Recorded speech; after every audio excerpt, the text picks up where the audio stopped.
Assalamualaikum warahmatullahi wabarakatuh. Selamat pagi anak-anak. Kita didoakan kalian semuanya dalam keadaan sehat walafiat dan semuanya tetap semangat belajar. Pada pagi hari ini kita akan belajar pembelajaran tematik tema 1, yaitu tentang organ gerak hewan dan manusia. Subtema 1 tentang organ gerak hewan, PB2 dan PB2 tentang organ gerak hewan vertebrata, PB5 tentang organ gerak hewan avertebrata. Pada kesempatan pekan yang lalu, kita sudah mengamati rangka daripada sistem gerak hewan vertebrata dan avertebrata. Nah, untuk kesempatan kali ini kita akan menggolongkan hewan-hewan yang termasuk vertebrata dan hewan-hewan yang termasuk avertebrata dan apa perbedaan dari keduanya. Baik, kita mulai ya. Tetap semangat belajar. Sistem gerak hewan dibagi menjadi beberapa bagian. Yang pertama, sistem gerak hewan berdasarkan habitatnya. Habitat hewan itu ada hewan darat, hewan air, hewan udara, artinya hewan darat yang bisa terbang. Kemudian hewan darat dan air, artinya hewan yang bisa hidup di darat dan di air, atau sebutannya adalah hewan amfibi. Kita lihat sistem gerak pada hewan darat. Hewan darat mempunyai tulang dan otot yang kuat. Kemudian kaki ramping dan bersifat elastis. Kita sudah melihat rangka dari hewan yang hidup di darat ini. Kemudian sistem gerak pada hewan yang hidup di air. Apa yang membuat mereka bisa hidup di air? Yang pertama adalah massa jenisnya kecil, gaya angkatnya besar. Kemudian bentuk tubuhnya seperti torpedo, jadi ujungnya lancip. Yang ketiga, mengeluarkan gelembung-gelembung udara. Yang keempat, tulang belakang dan otot-otot bersifat fleksibel.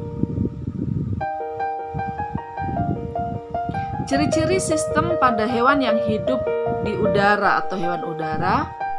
Yang pertama, memiliki bulu, tulang yang kecil, dan berongga. Yang kedua, memiliki kaki dengan cakar, yang fungsinya sebagai cakar juga. Yang ketiga, rangka, tulang dada, dan otot bersifat ringan dan kuat, sehingga bisa menopang tubuh mereka ketika mereka berada di udara. Ciri-ciri sistem gerak pada hewan amfibi. Yang pertama, memiliki 2 tungkai depan dan 2 tungkai belakang. Yang kedua, jari tungkai depan berjumlah 4 buah, jari tungkai belakang berjumlah 5 buah.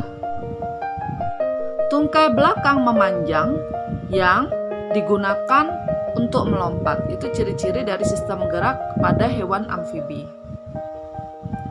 Selanjutnya, sistem gerak hewan berdasarkan ada atau tidaknya tulang belakang. Jenis hewannya, hewan yang bertulang belakang disebut dengan nama hewan vertebrata. Hewan yang tidak bertulang belakang disebut dengan nama avertebrata atau invertebrata. Kita lihat contoh hewan yang termasuk vertebrata atau hewan bertulang belakang. Ada gambarnya, silahkan diperhatikan.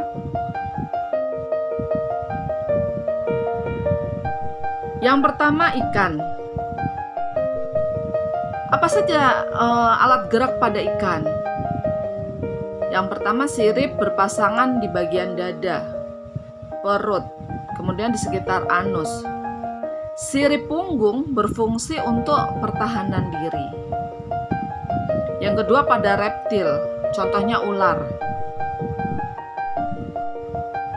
Alat geraknya ruas-ruas tulang belakang melekat pada tulang rusuk. Otot bekerja pada tulang dan kulit. Kerjasama antara otot tulang dan kulit membuat ular bisa bergerak.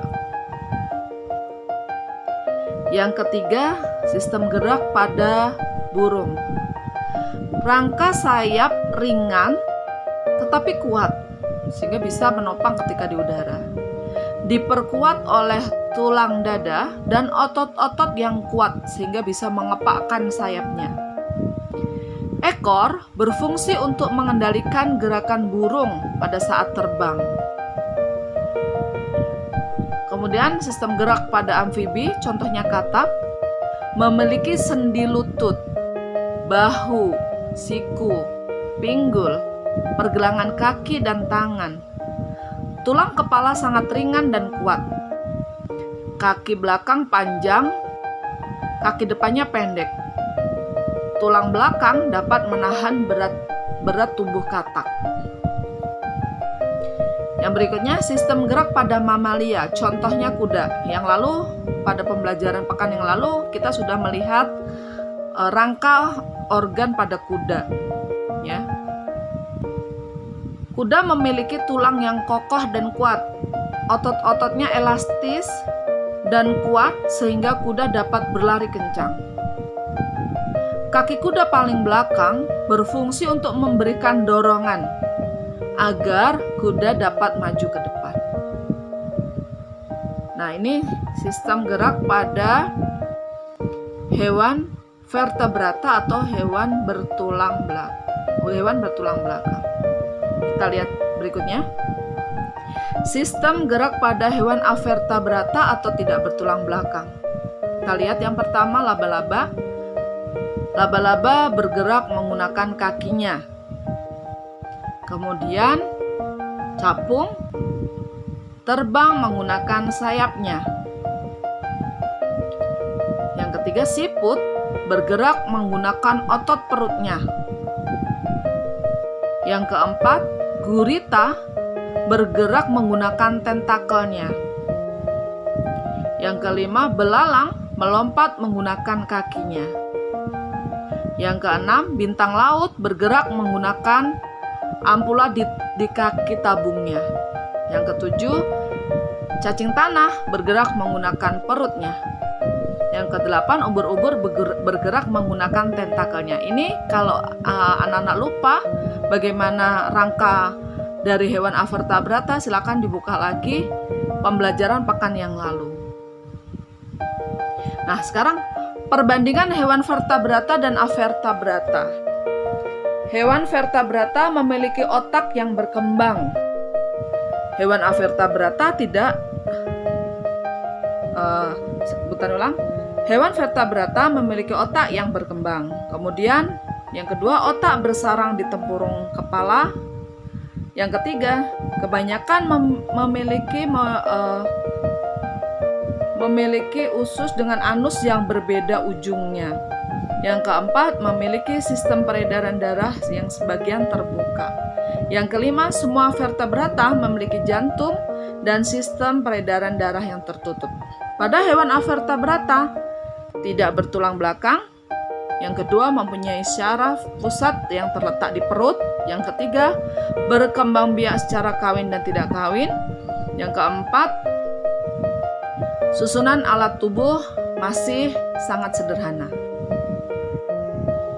Nah, seperti itu anak-anak. Jika ada yang kurang jelas, silahkan diperbanyak lagi literasinya. Bisa dengan cara mencari sumber-sumber literasi di internet atau di majalah-majalah atau di buku-buku. Ya. Mari kita cegah penularan COVID-19 dengan 5M. Utarni akhiri.